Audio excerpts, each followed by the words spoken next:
প্রতিদিনে যে খাবারগুলো আমাদের বাসায় রান্না হয় সেগুলো অনেক সময় আমরা ততটা গুরুত্ব দিয়ে রান্না করি না, কিন্তু সেই রান্নাগুলোও কিন্তু অনেক মজার হতে পারে।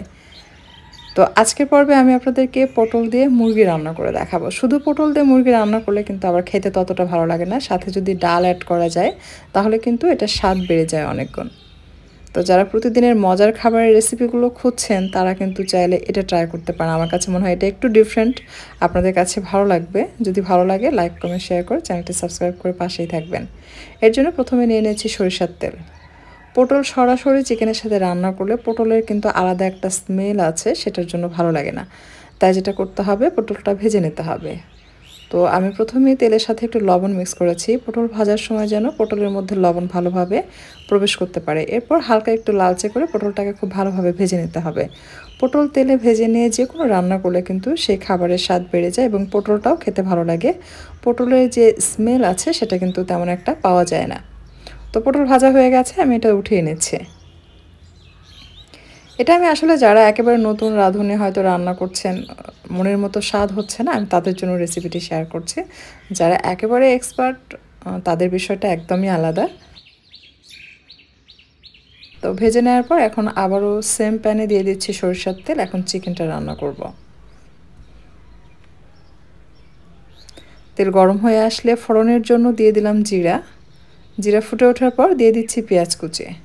নর্মালি আমরা চিকেন ভুনা করতে যেরকম পেঁয়াজ কুচি ব্যবহার করে থাকি, ঠিক সেভাবে পেঁয়াজের পরিমাণটা একটু বেশি ব্যবহার করতে হবে।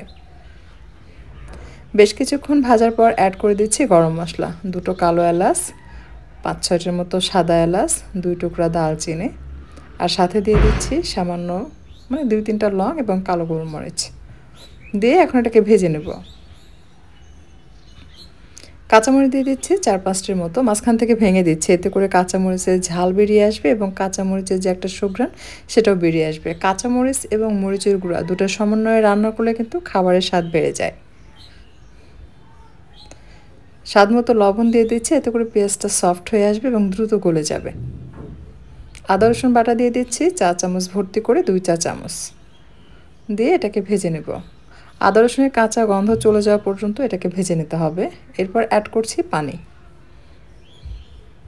দিয়ে দিচ্ছি 1 চা চামচ ভর্তি করে জিরার গুঁড়া, হলুদের গুঁড়া দিয়ে দিচ্ছি 1 চা চামচ, আর সাথে উঁচু করে 1 চা চামচ দিয়েছি মরিচের গুঁড়া দিয়ে এখন মশলাটাকে কষিয়ে নেব।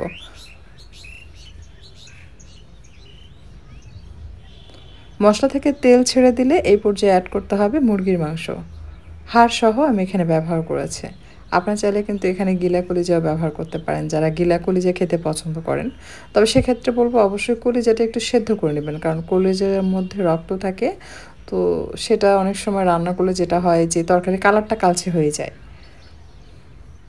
বেশ কিছুক্ষণ চিকেনটাকে কষিয়ে নেওয়ার পর চিকেনের লুক যখন চেঞ্জ হয়ে সেদ্ধ হয়ে আসার মতো হয়ে যাবে, সেই পর্যায়ে দিয়ে দিতে হবে পটল। পটল দিয়ে এটাকে মিক্স করে কিছুটা সময় ধরে কষিয়ে নিতে হবে। খুব ভালোভাবে পটল এবং চিকেনটা কষানো হয়ে গেলে যখন দেখবেন যে বেশ ভাজা ভাজার মতো হয়েছে এবং তেল ছেড়ে দিয়েছে, সেই পর্যায়ে অ্যাড করতে হবে সেদ্ধ করে রাখা ডাল।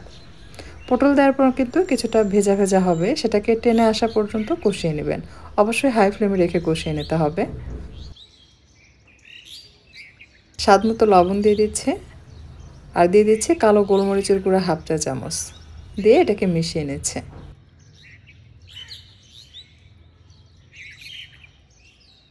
তো আমি হাই ফ্লেমে রেখে কিন্তু এটা কষিয়ে নিয়েছি, দেখতে পাচ্ছেন পটল থেকে পানি ছেড়ে দিয়েছে। গরম মশলা গুঁড়ো দিয়ে দিচ্ছি 1 চা চামচের একটু কম দিয়ে এটাকে মিক্স করে নেব। এখন দিয়ে দিব সেদ্ধ করে রাখা ডাল। এই ডাল সেদ্ধ করার সময় আমি সামান্য লবণ দিয়ে সেদ্ধ করেছি, আর কোনো কিছু অ্যাড করিনি। এখানে বুটের ডাল রয়েছে, আপনারা চাইলে এখানে মুগ ডালও ব্যবহার করতে পারেন, আবার চাইলে মসুর ডালও ব্যবহার করা যাবে। তবে বুটের ডাল দিয়ে রান্না করলে এটা বেশি ভালো লাগে। খুব ভালোভাবে কষানো হয়ে গেলে পানি দিয়ে দিতে হবে। পানিটা এমনভাবে দিতে হবে যে এই পানিতে এটা সেদ্ধ হবে এবং মাখা মাখা ঝোল থাকবে। সেই আন্দাজে আপনারা একটু বেশি করে পানি দিবেন।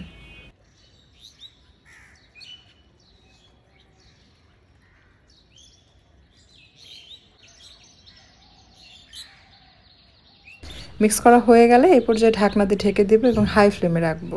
হাই ফ্লেমে রাখার পর খুব ভালোভাবে বলক আসলে বেশ কিছু সময় ধরে এটাকে রান্না করে নিতে হবে। এর মাঝে কিন্তু আমি বেশ কয়েকবার ঢাকনা খুলে দিয়েছি এবং নেড়েচেড়ে দিয়েছি, এটা রান্না হয়ে গেছে। ঠিক এরকম গ্রেভি থাকতে এটাকে নামিয়ে নিতে হবে। এর থেকে বেশি ড্রাই করা যাবে না। যেহেতু বুটের ডাল আছে এটা কিন্তু যতই সময় যেতে থাকবে এটা ঘন হয়ে জমে যেতে থাকবে। নামানোর পূর্বে সামান্য ভাজা জিরার গুঁড়া দিয়ে দমে বসিয়ে রাখতে হবে 5-7 মিনিট। তারপর চুলা থেকে নামিয়ে এটা মিক্স করে গরম ভাত, রুটি, পরোটা যেকোনো কিছুর সাথে আপনি পরিবেশন করতে পারবেন। আশা করছি আজকের রেসিপি ভালো লেগেছে। ভিডিওটি ভালো লাগলে লাইক, কমেন্ট, শেয়ার করবেন। আর এরকমই সহজ এবং মজার ইউনিক সব রেসিপি পাওয়ার জন্য আমার চ্যানেলটি সাবস্ক্রাইব করে নিয়মিত চ্যানেলের সাথেই থাকবেন আশা করছি।